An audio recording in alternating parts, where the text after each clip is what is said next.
Hello, everybody. I hope you enjoyed your lunch. I'm sorry to break up the discussion, but we want to hear from Dawn. So our mission at the Canadian Club is to engage Canadians on what matters most, and certainly our country's economic future is one of these very important issues, and it's one that we seem to tackle daily with our politicians and our business leaders. Now, today's guest is a successful business leader who will share his views on creating a more sustainable and better future for Canadians. This is a very serious topic, but it's a very, very necessary one, probably now more than ever. Before I invite Dawn to the stage, I'd like to acknowledge and thank our sponsors whose support is a critical part of our ability to provide these kinds of events to you. So today I'd like to thank Borden Ladner Gervais, BLG LLP, represented by Eric Goldsilver, and Teck Resources Limited, of course. Now it's now my pleasure to introduce today's speaker, Don Lindsay. Oh, wait. I have to introduce him first. Mr. Lindsay has an impressive track record of business leadership. He's president and CEO of Teck Resources Limited, Canada's largest diversified resource company, employing a workforce of over 10,000 people. Don joined Teck 14 years ago from senior roles at CIBC World Markets and its global mining group. Now, in addition to his role at Teck, Don is about to celebrate his first anniversary as chair of the Business Council of Canada, which is a not-for-profit, non-partisan organization represented by the leadership of 150 of Canada's leading companies with a mission to advance a better Canada. In this role, Don is a vocal advocate for policies that create jobs and investments that will deliver prosperity for all Canadians. Don is a busy man, but also finds time to chair the International Council on Mining and Metals. Additionally, he serves on several boards, including Manulife Financial, which I see represented here, thank you, and on the BC Children's Hospital Foundation. Mr. Lindsay's power and influence have been recognized in British Columbia and around the country, and a few of these accolades of note include the British Columbia Community Achievement Award, the Outstanding Volunteer Fundraiser Award, the Order of British Columbia, and an honorary Doctor of Laws degree from the University of Windsor. Don, we are pleased to hear from you, and welcome to the Canadian Club of Toronto.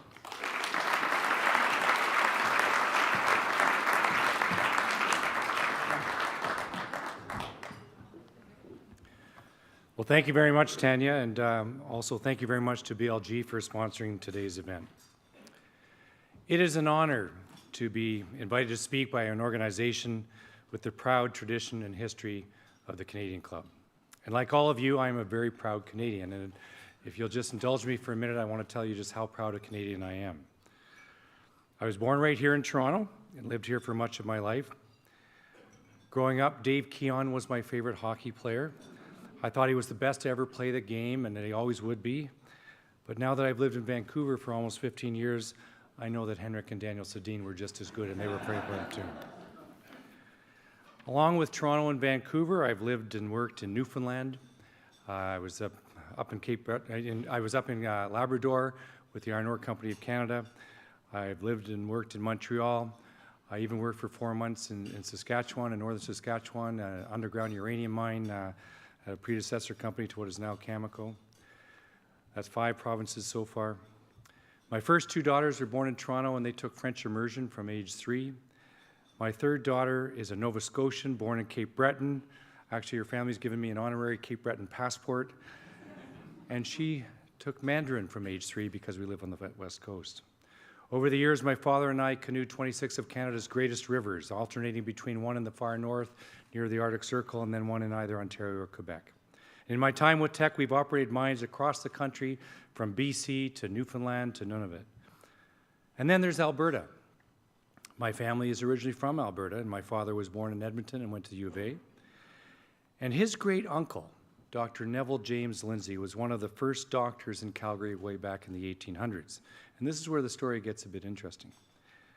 Because Neville Lindsay was close friends with Sir William Cornelius Van Horne, who was the chief engineer of the Canadian Pacific Railway, who helped build the railway. And back in 1885, Van Horne invited my great-great-great-uncle to go to Craigellachie for the ceremony of the last spike. So he went to his wife, said that he was going to the ceremony. She said, no, you don't, because they just had a little baby girl, and they already had boys age 5 and 7. She said, you're not going unless you take the boys with you. Well, he did, and they went out on Van Horn's personal railway car, which I believe is in the Heritage Museum today. Now, roll the clock forward, and on July 20th, 1969, does anybody remember what happened that day? That's the day Neil Armstrong stepped on the moon. So on that day, I met the 5-year-old. He was now 89 years old, and he was the last surviving person who was actually there when the last spike was driven. My father and I went out to pick him up at the airport. We went back to our house, and on a little black and white TV, we watched Neil Armstrong step on the moon, and then he told me this story. It's like the bookends of history, from man on the moon to the last spike of the railway. And he said, you know, there's that famous photo where Sir Donald Smith, wearing the top hat and so on, is hammering in the last spike, and all those people in top hats. One of the most famous photos in Canadian history. A lot of people know that actually Donald Smith missed the spike on the first attempt and bent it, right? So they think that the photo was taken on the second attempt. Well, what my uncle told me in 1969 is that that's not true. What actually happened on the second attempt, a big brown bear came over the hill, and everybody in top hats scrambled for safety on the trains, and they had to outweight the bear, and they got the photo on the third attempt. So years later, in 2005, I'm now the CEO of Teck Resources, the largest railway customer in the country, and I'm having dinner with the CEO of Canadian Pacific Railway, Fred Green at the time. And I tell him this story, and I can tell that he doesn't really believe me, right? But he says, you know, CP, they've got these great archives, and you check it out. And it turns out the story was true. So then in 2010, for the 125th anniversary of the ceremony at Craigellachie, I was invited to go and hammer in a ceremonial spike. And Fred did one too. Now I gotta tell you, it's not as easy as it looks. Like the sledgehammer, you know, they call it a spike mold. It doesn't have like a surface. It's like this going, you have to be really accurate, which is why Sir Donald Smith probably missed in the first place. So I was kind of nervous. There were going to be TV cameras, hundreds of people. So Fred and I got up early in the morning, 6 a.m., and went and started practice. Anyway, it worked out pretty well. No bent spike and no bears. So why am I sharing all of that? Well, it's because the last spike was a symbol of national unity, completing a railway that brought British Columbia into Confederation and made the nation complete. The railway was a massive undertaking, and its completion spoke volumes of what we as Canadians can accomplish when we come together as a nation with a shared purpose. And that topic, national unity, is very much front and center these days. Just last week, the new federal cabinet was sworn in, and already there's heavy weight of expectation on that group. And this comes on the heels of a federal election that I think frankly got people talking about the future direction of our country. Many people felt it was a stressful campaign and that it revealed tensions in the country. As well as what we see as some widening disconnects within Canada between people, between places, and between perspectives. So the topic of my talk today is building a stronger future for Canadians. And in my role as chair of the Business Council of Canada, I'm going to put forward some ideas for building that strong future. And these ideas, they draw on months of consultation and engagement from a broad cross-section of Canadians. But before we jump to talking about solutions, I think we first need to take a long, hard look at the challenges that we face. You know, a country as large and diverse as Canada is going to have disagreements. I mean, I think that is self-evident. It's inevitable. Some of the frustrations that people are experiencing are very deeply felt. They are worried about the future of their jobs, their communities, and their families. And they want to know that their concerns are being heard and addressed. You know, a democratic process, even when it's functioning at its very best, won't necessarily make those tensions disappear. In fact, it often brings them to the forefront of the discussion. And it causes us to look at our mutual goals and consider each other's perspectives and to work to find solutions that best serve our shared needs, even if it's imperfect. Because ultimately, the underlying premise, indeed the underlying promise of the democratic process is that we can achieve more working together. More than we can do as individual people or as individual cities and particularly as individual provinces. For a number of years, Canada has experienced an increasingly heated debate centered on issues like resource development, pipelines, Indigenous rights, and climate change, of course, amongst others. Now, this is an important discussion, one I'm sure will continue to be at the heart of our national conversation for quite some time. I hope that if that is the case, that we will do whatever each of us can do to carry on that conversation in the spirit that has made Canada such an incredible success. Highly charged rhetoric or threats of separation will not produce better solutions for anyone. The media has reported breathlessly on the idea of Wexit, and thousands are posting and arguing on social media about it.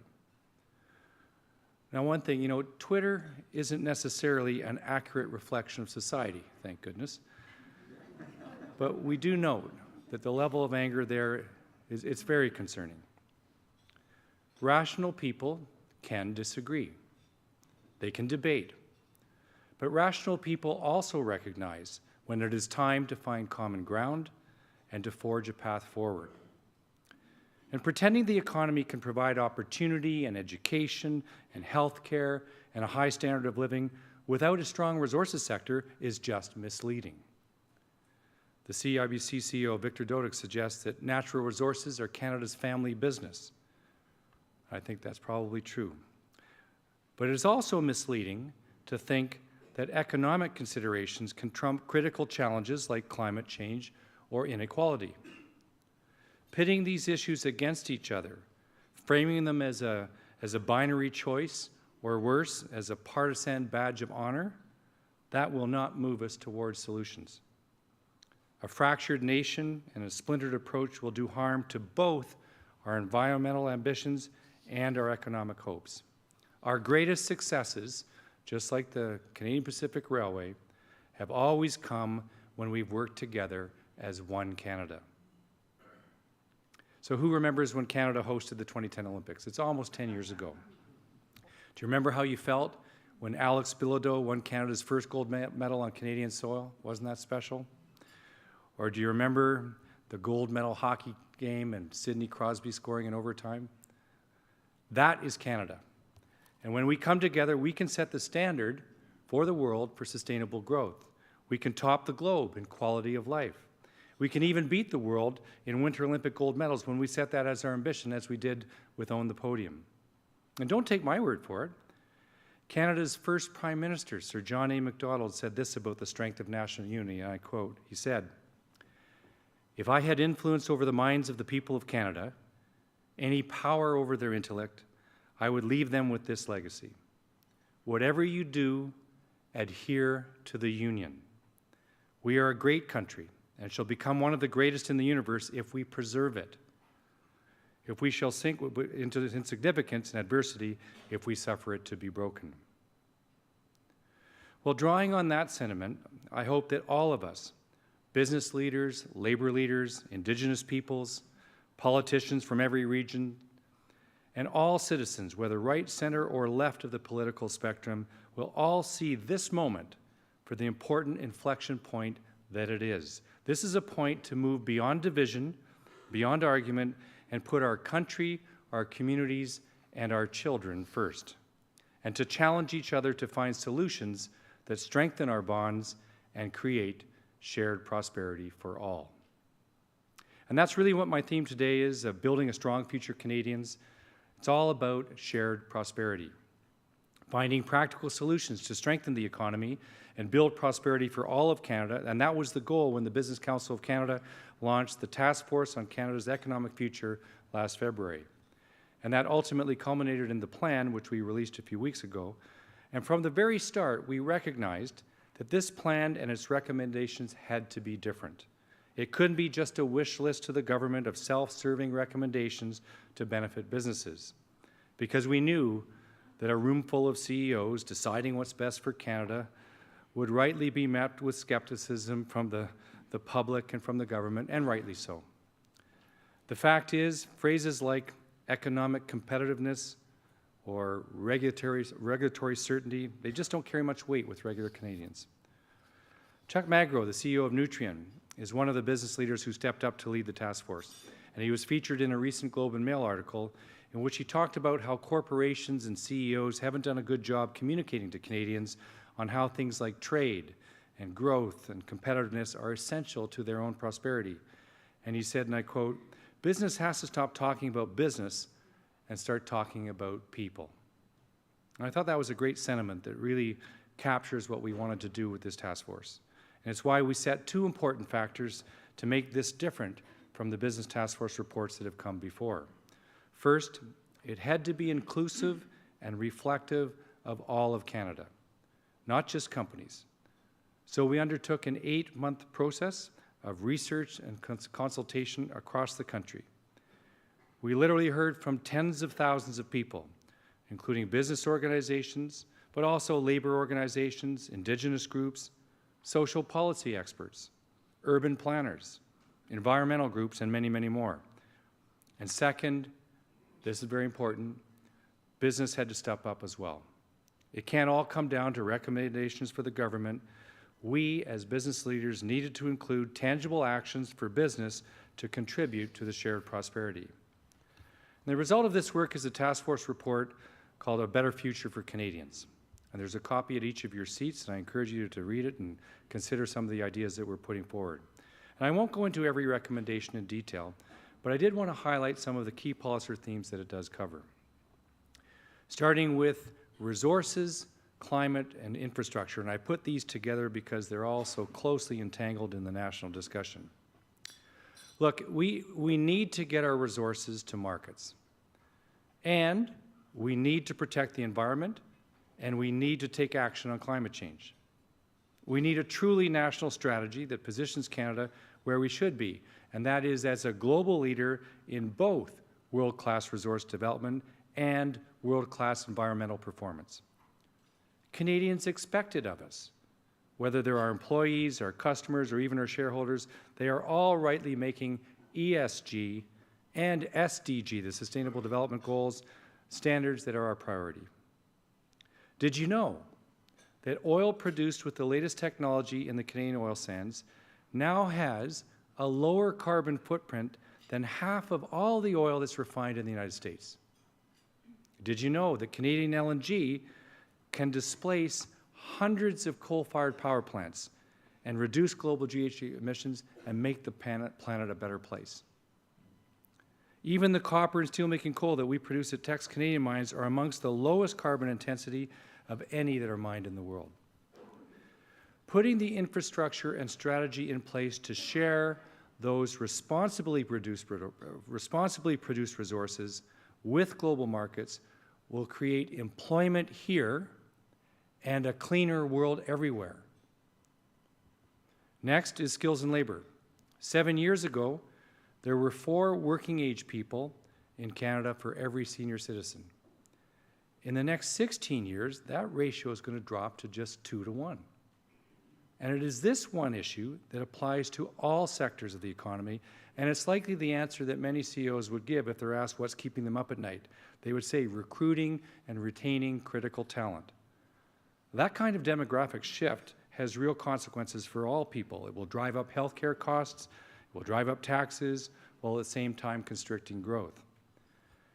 And there are steps that we need to be taking right now to ensure that we can meet those challenges and continue to grow our economy. Third, taxes and regulations. And it's probably not surprising to hear that a business organization has ideas for taxes and regulations. But the truth is, they are a huge drag on our economy.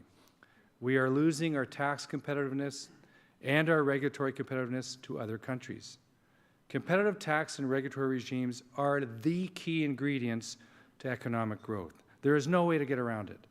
And yet, this is unbelievable. The last time Canada had a comprehensive tax review was the year in which our current finance minister was born, 1966. Finance Minister Morneau was 53.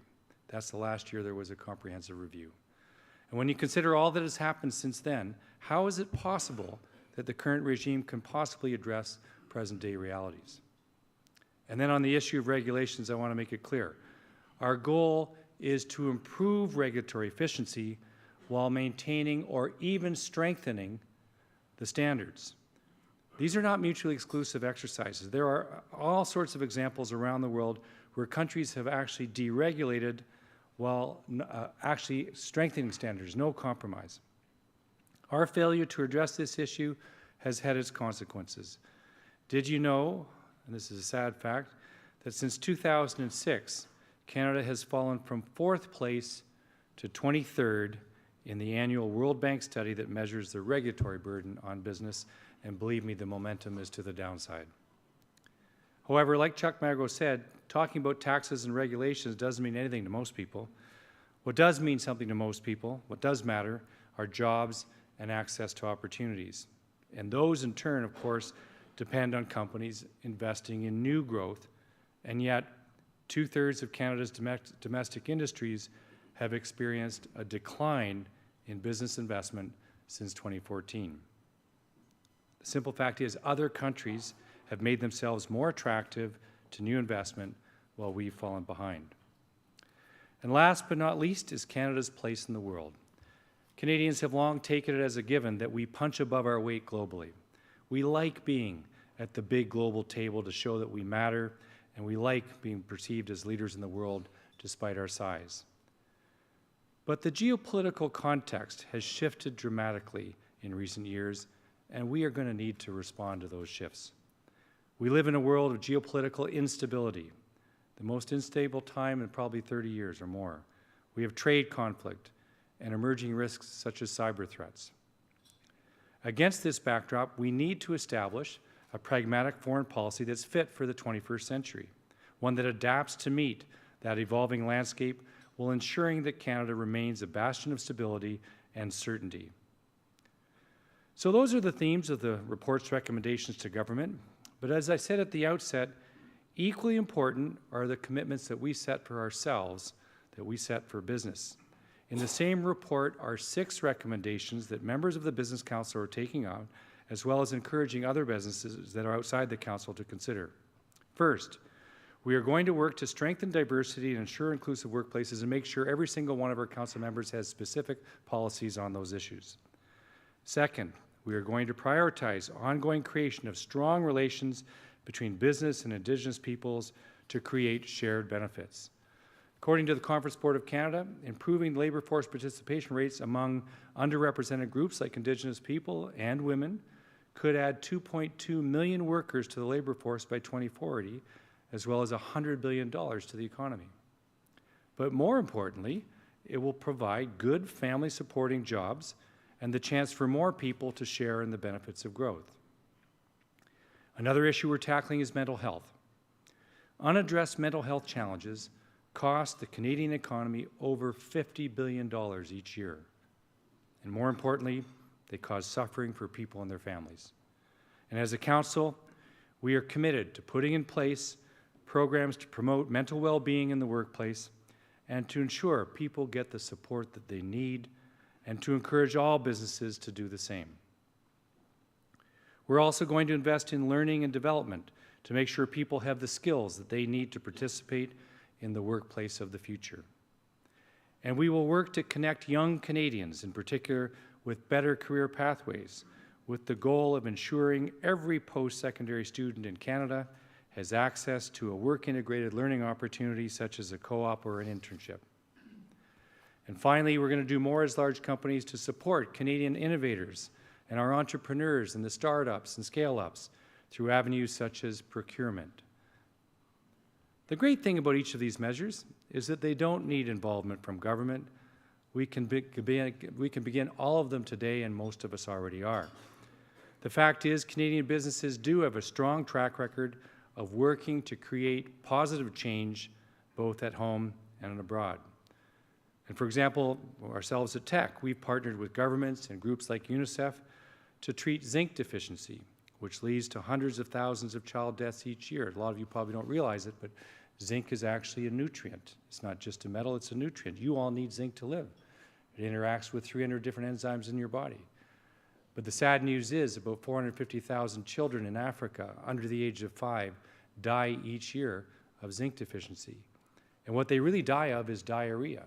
Diarrhea kills more than malaria and AIDS and measles combined.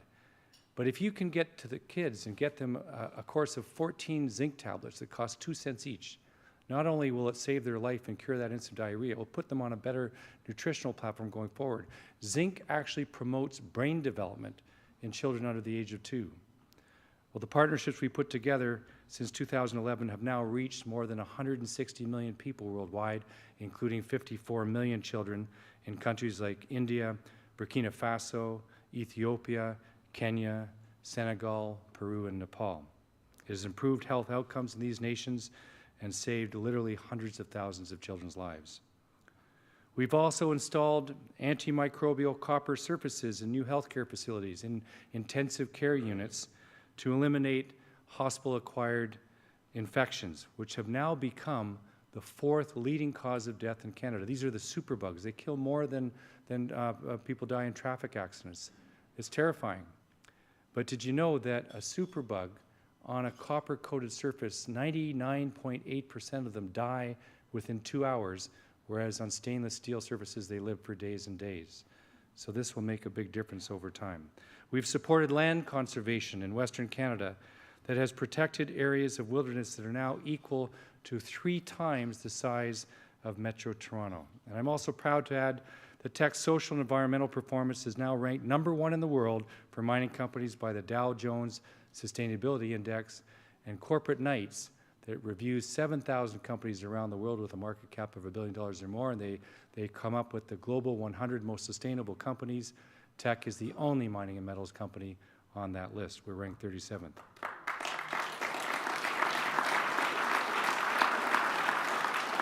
Thank you.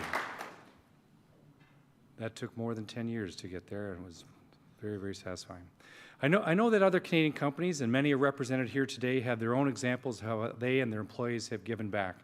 And it is in that spirit that we will harness as we implement these commitments, and we will ensure that the benefits of growth are felt by all people. We will do them, we will hold ourselves accountable, and I encourage all of you to hold us accountable as well.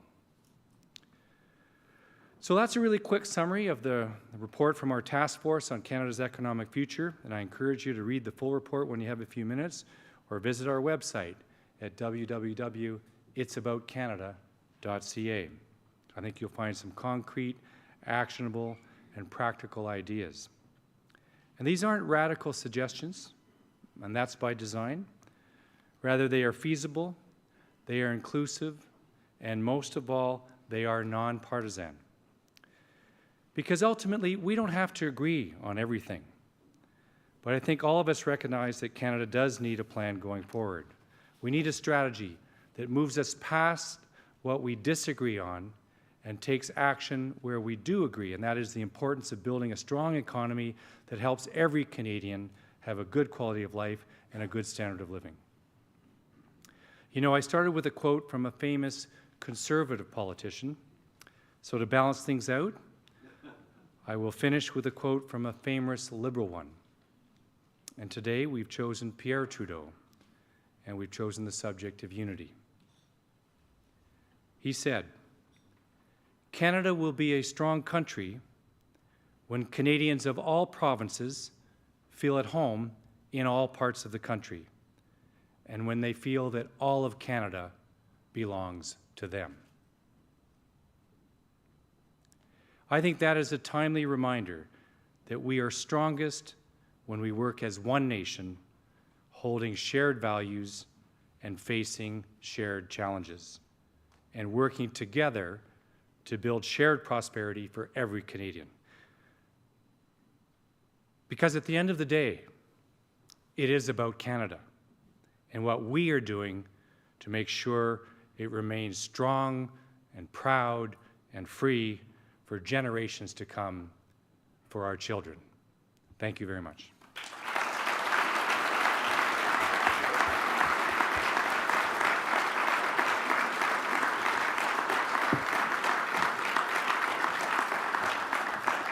Thank you very much. Is this mic on? So we do have a few questions for you. The first one is, tell us more about some of the biggest challenges you feel Canada and the Canadian economy are facing. So, I mean, Canada is one of the greatest countries in the world to live in, and I hope it always will be. I'm sure it always will be. But we do have challenges economically that are building. You can see them on the horizon. One of them would be just infrastructure. You can't build a great country without being able to build great infrastructure. And if you look at what it's taking now to be able to get permits, to be able to get government approvals, to be able to get community acceptance in order to build not just pipelines, but all sorts of major infrastructure, it's not working. This is a core issue. If you look at investment and the ability to attract not just foreign investment, but investment by our own companies here in Canada, that we're tying people up every which way. If you look at regulation, ability to get permits, these are so challenges. We have one operation that had been running for 40 years. We wanted to get a life extension of 20 years. It took us 7 years to do that. 7 years to get the extension. It's not something that is competitive on a world scale. So I think these are serious issues that if we let it stay this way, the decline will be quite severe. So I think that one of the reasons the Business Council of Canada is raising these issues now is to make sure. And we started work on this task force 8-10 months ago, well in advance of the election, and we prepared the report for whoever was in government. We weren't preparing it for the Liberals or Conservatives or whoever. And we just wanted to have it ready that when the new cabinet was sworn in, that they had the document, that they had the recommendations, and hopefully that they'll pay close attention and implement most of them. That's our hope. I'm going off script here. What's the response been from the government to the report, or is it too soon to tell? Yeah, what I would say, it's early days. The cabinet was just sworn in last week. Goldie hired as our president CEO, and he's in touch with the government probably daily, and getting some initial response. But we're going to have to continue to highlight these core issues to the different cabinet ministers, area by area, issue by issue, and we'll keep working on it. You talked about the importance of unity. Tell us more about why that's a central theme to what you talked about today and to the work that the Business Council of Canada is doing. Yeah, so I've lived coast to coast and certainly traveled to the North Coast very often, and so you get a sense of how the country really works. And I often think people who haven't had that privilege, that perspective, don't realize just how much what happens in this case, for example, in Alberta, benefits Newfoundland or benefits British Columbia directly, and provinces all across the country. I think the powerful economies, or I don't know if I should use the word powerful, but the large economies of Ontario and Quebec, those benefits spill all the way across to Newfoundland and New Brunswick, and Nova Scotia, and PI, and BC as well. And so we are one country, one exchange rate, and one federal government with one federal budget that provides stimulus in different ways. I just think we have to think of things collectively much more than we do, and not be so focused on our own province, because it doesn't take into all the accounts. And then if you move one step above, I mean, Canada and its place in the world. I mentioned the LNG, but I want to sort of say this a bit stronger. LNG Canada is a $40 billion investment, the largest private investment ever in Canada's history. And there are some that would argue that shouldn't have gone ahead because it increases our GHG emissions in BC, and we might not make our target. But it literally will replace hundreds of coal-fired plants in Asia, and the planet will be better off, and the jobs and investment will be in Canada. So why wouldn't you do that? I mean, I'll just comment on the oil sands. A lot of people against the oil sands. The oil sands represent 0.15% of global carbon emissions. If you were to stop the pipelines, if you were somehow to successfully stop the whole oil sands industry, it wouldn't make one bit of difference to the demand for oil, and the same oil that you stop will be produced in other jurisdictions, and the carbon emissions will be worse. So the planet will be worse. And it's crazy. I mean, these are just the basic logical statements, and yet somehow we're missing that. So anyway, those are some thoughts. I could start and get going, but... So you touched on a number of recommendations in the report. If you were to leave this room wanting us to remember kind of the 1, 2, or 3 things that you think are critically important, things that we can do as business leaders going forward, what would those be? Well, as business leaders, so I think a two-part answer to that question. First, on the business leaders, the 6 steps that we highlighted in the report I think are really important. And you'll note that those are all about people. Like they're all about whether it's diversity, inclusion, Indigenous relationships, whether it's skills and training, and or even buying from startups. You know, big companies can make a point of buying from startups to help them, give them a leg up and go.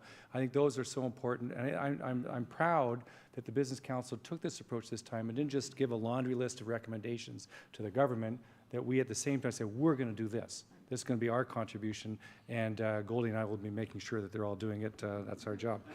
But on the other side, I think if I had to choose one, and I know the federal government, you know, it's difficult. They're not going to just take all 6 of our recommendations and do it all. That's not how the world works. But if they could do one thing, I think it's the regulatory burden. I mean, this measure where we've dropped from 4th to 23rd and going lower, and if you look at all of the discourse that we have and the pronouncements coming from the government, the tone at the top, as I call it, it's all about more regulation.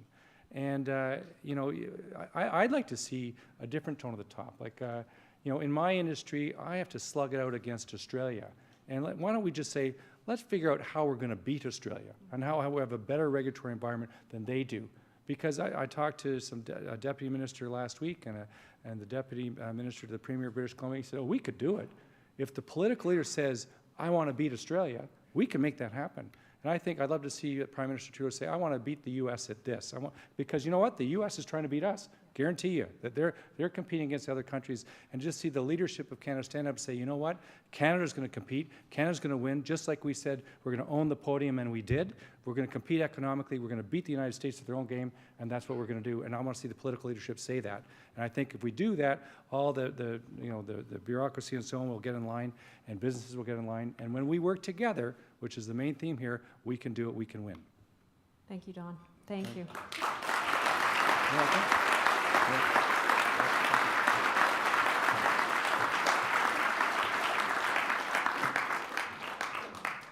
Don, thank you very much. On behalf of the Canadian Club of Toronto, I want to thank you for giving us a taste of your advocacy on behalf of Canadians.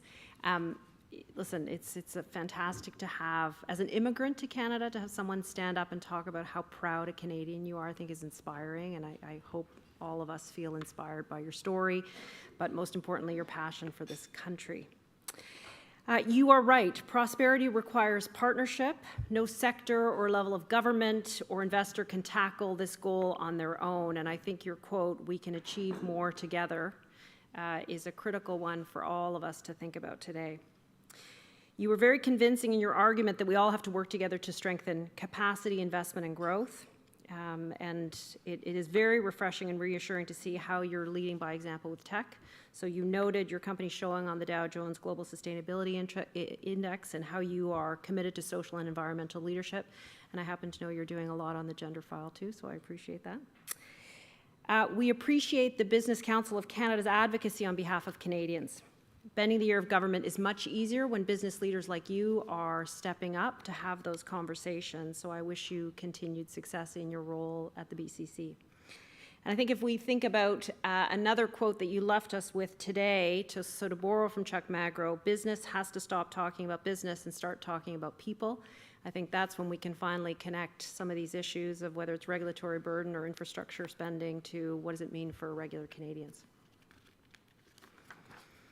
Now, before we conclude, I'd like to again extend thanks to our sponsors, BLG and Teck Resources, and I would also like to thank MediaEvents.ca, Canada's online event space, and VVC for live streaming today's event. Thank you all for being with us. Thank you, Dawn, for being with us today to share your thoughts, and we hope to see you again soon.